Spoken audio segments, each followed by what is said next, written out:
Bagian nakel truk di depan kita ini mengalami kerusakan pada ulirnya yang menyebabkan mur tidak bisa terpasang dengan baik, karena tidak memungkinkan mengganjalnya dengan kaleng Pocari Sweat, sang pemilik pun melarikannya ke bengkel terdekat.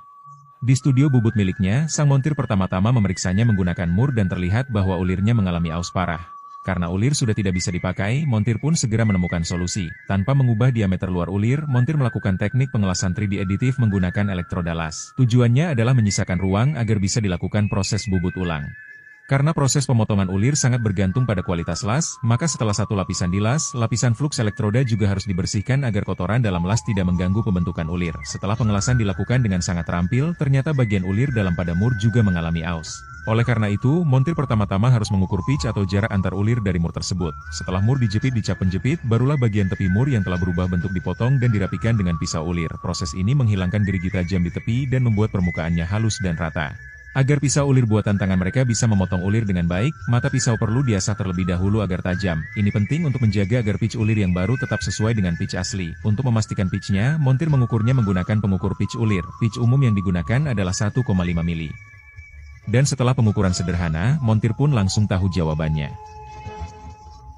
Selanjutnya, dengan menggunakan pisau khusus ulir dalam, bagian ulir pada mur diperdalam sesuai dengan pitch yang asli. Dengan keahlian tingkat 6 yang dimiliki sang montir, pekerjaan perbaikan mur pun diselesaikan dengan mudah.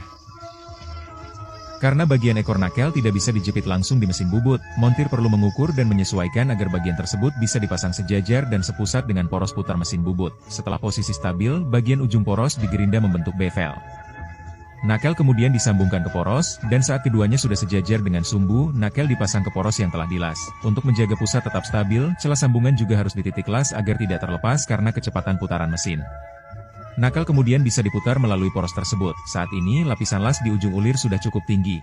Tanpa mengubah diameter luar, tonjolan las yang tidak rata perlu diratakan. Berdasarkan diameter asli ulir, bagian las yang berlebih dipotong hingga permukaan rata. Dengan keahlian sang montir, proses pemotongan ini pun berlangsung cepat dan presisi. Selanjutnya, dengan menggunakan jangka sorong, diameter ulir diukur dan dibandingkan. Agar mur bisa terpasang rapat tanpa celah, bahkan penyimpangan kecil pun harus diperbaiki. Montir kembali memotong dan merapikan permukaan, lalu mengukur ulang diameter dalam mur agar pemotongan tidak berlebihan. Setelah ukuran luar sesuai, montir mengganti pisau dengan pisau ulir baru. Kini, berdasarkan pitch 1,5 mili dan tabel pitch pada mesin bubut berperforma tinggi milik mereka, pengaturan mesin pun dilakukan. Selanjutnya, permukaan diberi tanda dengan kapur putih agar montir bisa memantau proses pemotongan ulir dan memastikan pitch yang terbentuk sesuai. Setelah pemotongan ulir selesai, permukaan ulir harus dirapikan menggunakan kikir batang untuk menghilangkan gerigi dan membuatnya lebih mulus. Kemudian dilakukan penghalusan ulang dengan pisau ulir pitch 1,5 mili agar tidak ada kerusakan meskipun terjadi pengikisan berlebih. Setelah proses pengikisan selesai,